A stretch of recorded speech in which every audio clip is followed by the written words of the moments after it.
Depuis le début du mois de janvier 2025, l'Algérie et la France connaissent des relations extrêmement agressives. Et le régime algérien a un argument implacable.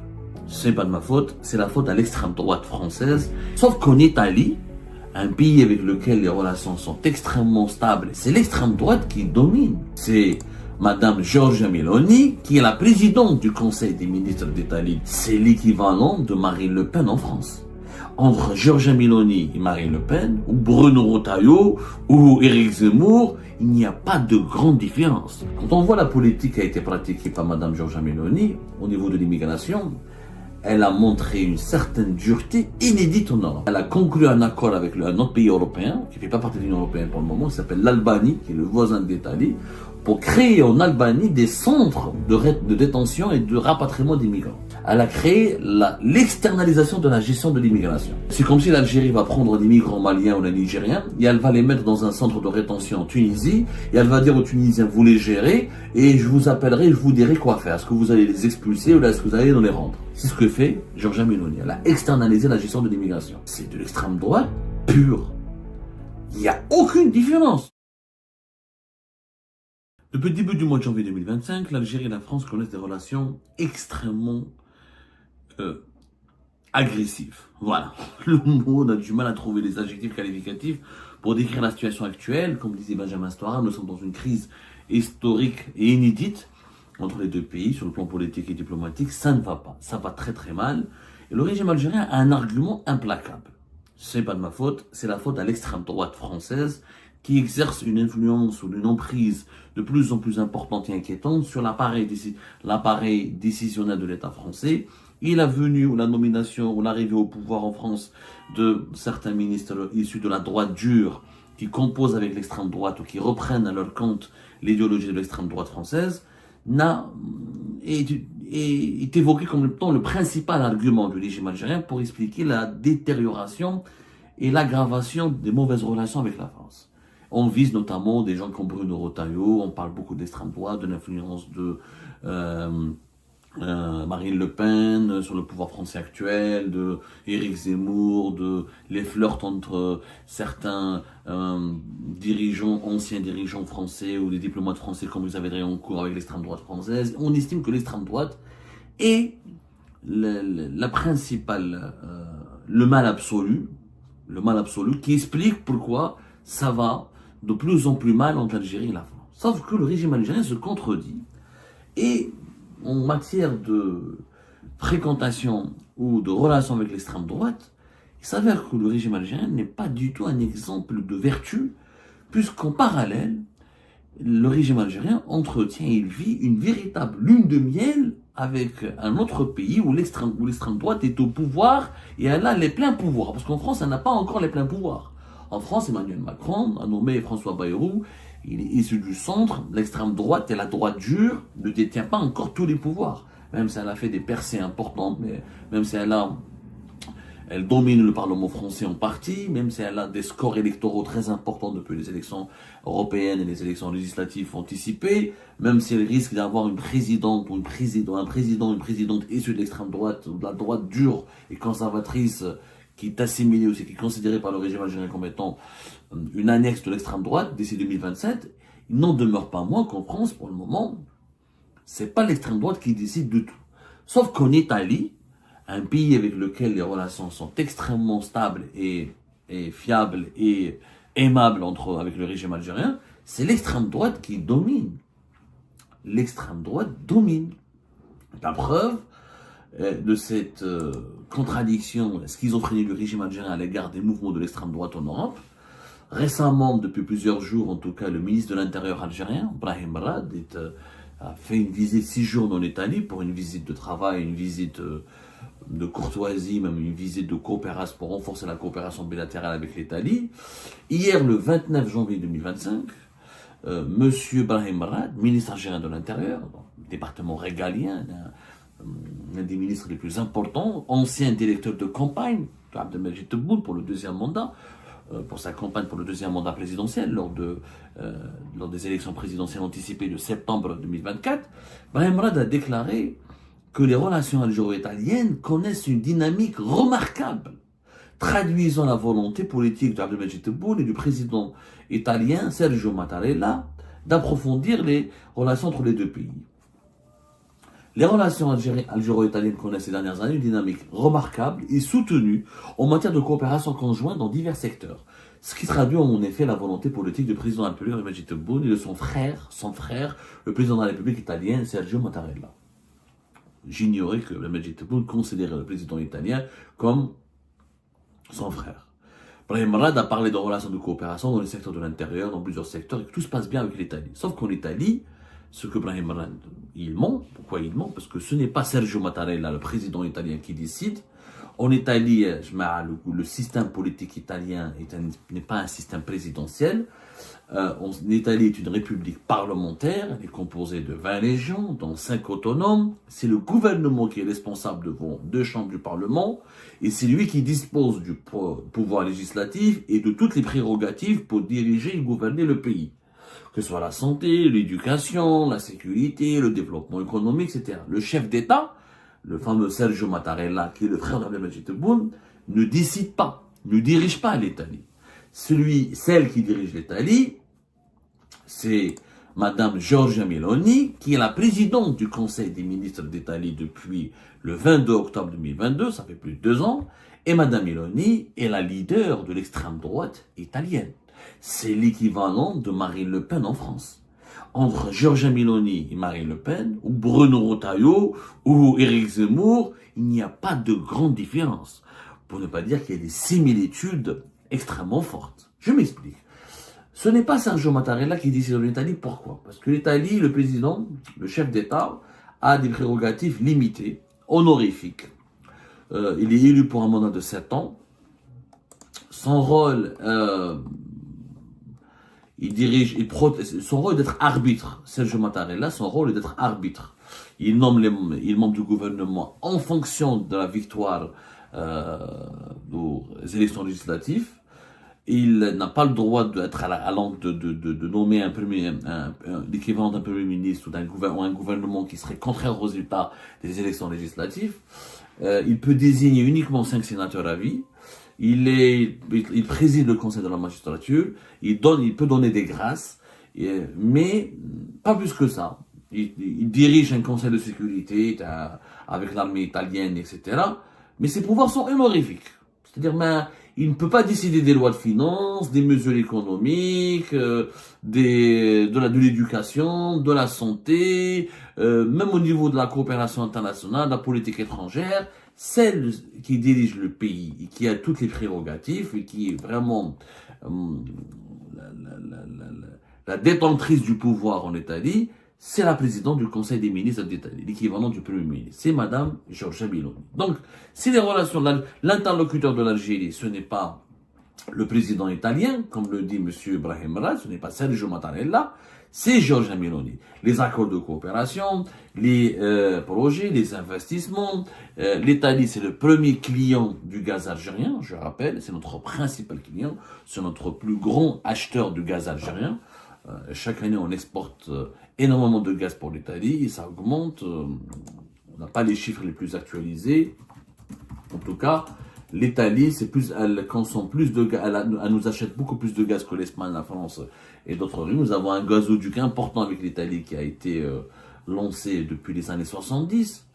Le fameux gazoduc transméditerranéen qui peut pratiquement transporter jusqu'à 30 milliards et quelques de mètres cubes. L'Algérie a fourni, par exemple en 2023, l'équivalent de 28 milliards de mètres cubes à l'Italie. C'est notre principal client. Voilà. Notre principal client et grâce à l'Italie, nous avons gagné un certain nombre de milliards de dollars. Pas les chiffres, tous les chiffres actualisés, c'est pas ça. Un jour, on en parlera, on va ausculter ensemble les relations économiques entre les deux pays dans une prochaine émission. Donc, le gazoduc, d'ailleurs, c'est l'un des plus importants gazoducs dans la Méditerranée, qui a été lancé dans les années 70 et qui est opérationnel depuis 1981. Malinesh, je rappelle juste qui est Giorgia Meloni, la présidente du Conseil des ministres italien, la responsable numéro 1 du gouvernement italien, qui qui a permis d'avoir de bonnes relations avec l'Algérie, ou avec laquelle le régime algérien entretient une véritable lune de miel de bonnes relations. Madame Meloni est la présidente d'un parti qui s'appelle Frères d'Italie. Frères d'Italie. Elle dirige ce parti qui est classé dans l'extrême droite française depuis 2014. Et Frères d'Italie, si vous comparez un petit peu entre Frères d'Italie et le Rassemblement national en France, je peux vous assurer que vous allez être extrêmement surpris par les ressemblances, les similitudes. Je dis bien par les ressemblances et les similitudes. Alors, on va essayer de parler un peu de ce parti, Frères d'Italie. Le parti que préside Madame Giorgia Meloni, qui est le parti dominant en ce moment dans la vie politique italienne, même si Madame Meloni dirige une coalition qui va de la droite, de l'extrême droite jusqu'à la droite classique, les conservateurs et les libéraux, il n'en demeure pas moins que son parti considéré comme, selon l'universitaire italien Piero Ignasi, qui est l'un des spécialistes de ce parti qu'en italien on appelle Fratelli d'Italia, il nous explique que son identité est en grande partie liée à des traditions post-fascistes. Mais son programme mélange cette tradition à certains éléments conservateurs et libéraux, comme la liberté d'entreprise et le licenciement.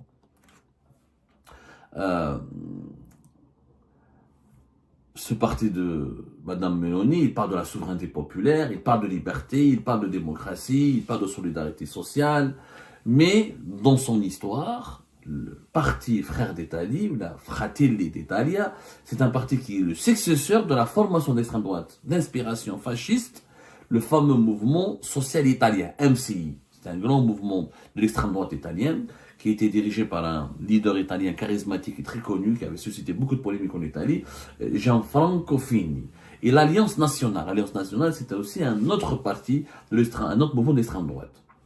Le logo qui a été choisi en 2014 par le parti politique que dirige Madame Giorgia Meloni, grâce auquel elle est arrivée au sommet du pouvoir en Italie pour devenir la première ministre de femme, la première femme qui devient première ministre d'Italie. Elle était, à l'âge de 45 ans, elle est arrivée au pouvoir. Son logo, c'est quoi? Selon un autre chercheur italien qui s'appelle Pietro Castelli Gattinara, il y a une flamme tricolore qui est le symbole original du mouvement néofasciste italien, le MCI, qui représente la résurgence de l'esprit fasciste des vétérans de la République sociale italienne, qui est directement relié à Benito Mussolini. Voilà. L'histoire, elle est terrible. L'histoire nous permet de connaître certaines vérités. Il n'y a absolument aucune différence, d'ailleurs dans les mouvements, les partisans de Fratelli d'Italia, dans leur discours, dans leur prise de position, il y a clairement une certaine nostalgie de la dictature fasciste de Mussolini. Des prises de position de l'extrême droite. Entre Éric Zemmour, Marine Le Pen, et encore, Marine Le Pen peut être même considérée comme gentille par rapport à ce mouvement d'extrême droite italienne. Mais quand on voit la politique de Madame Giorgia Meloni, notamment en ce qui concerne l'immigration, parce que l'un des gros problèmes de l'Algérie avec la France en ce moment, c'est la gestion de la communauté algérienne en France, de la diaspora algérienne, des migrants algériens, leur expulsion, l'application des obligations de quitter le territoire français, le rapatriement des migrants algériens. Quand on voit la politique qui a été pratiquée par Madame Giorgia Meloni au niveau de l'immigration, elle a montré une certaine dureté inédite en Europe. Elle a passé des accords avec la Tunisie pour empêcher les départs, mais elle a surtout commencé à partir de 2023, notamment vers la fin de l'année 2023, elle a fait quelque chose d'autre inédit. Elle a conclu un accord avec un autre pays européen, qui ne fait pas partie de l'Union européenne pour le moment, qui s'appelle l'Albanie, qui est le voisin de l'Italie, pour créer en Albanie des centres de détention et de rapatriement des migrants. Elle a créé l'externalisation de la gestion de l'immigration, qui a commencé à partir de récemment, de octobre 2024. D'ailleurs, sur le plan juridique, c'est complètement illégal. Aucune justice européenne ne permet à un État européen aucun appareil de justice, d'ailleurs les principes de droit ne permettent pas à un pays de prendre un migrant qui est sur son territoire pour le placer dans un centre de rétention où il a en détention et pour l'expulser vers un autre pays étranger qui s'appelle l'Albanie. C'est comme si l'Algérie va prendre des migrants maliens ou des Nigériens et elle va les mettre dans un centre de rétention en Tunisie et elle va dire aux Tunisiens vous les gérez et je vous appellerai, je vous dirai quoi faire. Est-ce que vous allez les expulser ou est-ce que vous allez nous les rendre? C'est ce que fait Giorgia Meloni. Elle a externalisé la gestion de l'immigration. Tout se passe, elle a décidé de prendre des migrants illégaux, parmi lesquels il y a pas mal de migrants illégaux algériens d'ailleurs en Italie, et elle a décidé donc de les prendre, de les mettre dans des centres en Albanie et de les laisser en Albanie. C'est les Albaniens qui vont les gérer, sans bien sûr respecter les droits de l'homme et leurs droits fondamentaux, puisque l'Albanie, comme elle ne fait pas partie de l'Union européenne, elle n'applique pas les règles de droit des conventions européennes qui exigent ou qui imposent aux États européens une protection et des garanties pour les droits de l'homme et les libertés fondamentales, y compris pour les étrangers en situation irrégulière. Les valeurs de Giorgia Meloni, sa politique nationale, sa relation avec la religion, son discours sur l'immigration, sur l'islam, ne sont pas du tout différents de ce que dit Marine Le Pen ou de ce que dit Éric Zemmour. Sauf qu'aujourd'hui, comme elle est au pouvoir, elle se fait beaucoup plus prudente, elle se fait beaucoup plus mesurée, parce qu'elle ne veut pas offusquer les pays musulmans ou les pays africains avec lesquels elle a des accords, et elle se montre très pragmatique, effectivement. D'ailleurs, elle a beaucoup de partisans, elle est extrêmement populaire. Mais c'est l'extrême droite. C'est de l'extrême droite pure. Il n'y a aucune différence entre Giorgia Meloni et les parrains ou les représentants ou les figures emblématiques de l'extrême droite française. Sauf que Giorgia Meloni est arrivée au pouvoir, l'extrême droite française n'est pas encore arrivée au pouvoir de façon absolue. Ils n'ont pas encore conquis le pouvoir. Alors que Giorgia Meloni, elle a conquis le pouvoir. Elle a gagné des élections qui lui ont permis d'être la première ministre et de nommer elle-même le gouvernement, de diriger une coalition. Une coalition dans laquelle son parti est, encore une fois, dominant, majoritaire, et elle a stabilisé le paysage italien. Parce qu'en Italie, il y a beaucoup d'instabilité, souvent les gouvernements tombent, ils changent, etc. Mais beaucoup de ses partisans disent que l'Italie se porte mieux sur la scène internationale, qu'elle gère mieux la question de la sécurité, qu'elle gère mieux la question de l'économie. Elle a un bilan qui peut être pas parfait, mais qui suscite l'enthousiasme. Je dis bien qui suscite l'enthousiasme. Mais, encore une fois, mis à part quelques représentants du centre droit, sa coalition, le gouvernement italien, il est dominé par l'extrême droite. Et ça marche. Ça marche. Avec le régime algérien, ça marche en tout cas. L'Algérie n'a jamais, bizarrement, critiqué ou émis des réserves ou manifesté un désaccord avec les tendances de l'extrême droite italienne. Cela signifie quoi? Cela signifie qu'il y a une hypocrisie, que le problème n'est pas avec l'extrême droite, que le problème il est ailleurs, que le régime algérien avec la France, bien sûr vous allez me dire, mais Abdou, il ne faut pas s'emballer, l'histoire entre l'Algérie et l'Italie n'est pas la même entre l'histoire entre l'Algérie et la France, je suis tout à fait d'accord. Il n'y a pas une grande communauté algérienne en Italie comme il y a une grande communauté algérienne en France. Il n'y a pas les mêmes intérêts, les mêmes liens humains, les mêmes liens démographiques, les mêmes liens historiques et passionnels. Ce qui est complètement fait. Sauf que si le régime algérien a la capacité de trouver des compromis, de trouver des intérêts avec l'extrême droite italienne, il en est capable aussi d'avoir des intérêts avec l'extrême droite et des compromis avec l'extrême droite française. Sauf qu'il n'arrive pas à trouver des compromis. En fait, le problème n'est pas dans la pensée elle-même de l'extrême droite. Le problème, c'est que le régime algérien n'arrive pas à préserver ses intérêts avec l'extrême droite française. Parce que l'extrême droite française, elle est beaucoup plus pro-marocaine que pro-algérienne.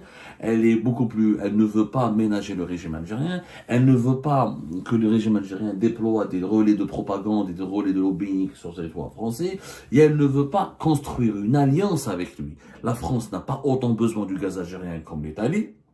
Parce que la France, sa consommation énergétique, elle est basée essentiellement sur le nucléaire. Elle a besoin aussi du gaz et du pétrole, mais elle n'est pas aussi dépendante du gaz que l'Italie. Et la France, elle a des rapports, elle a un modèle économique différent du modèle économique italien.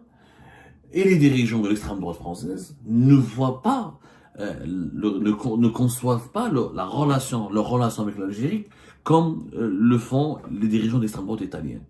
Pour l'extrême droite française, le régime algérien est davantage un danger qu'un ami.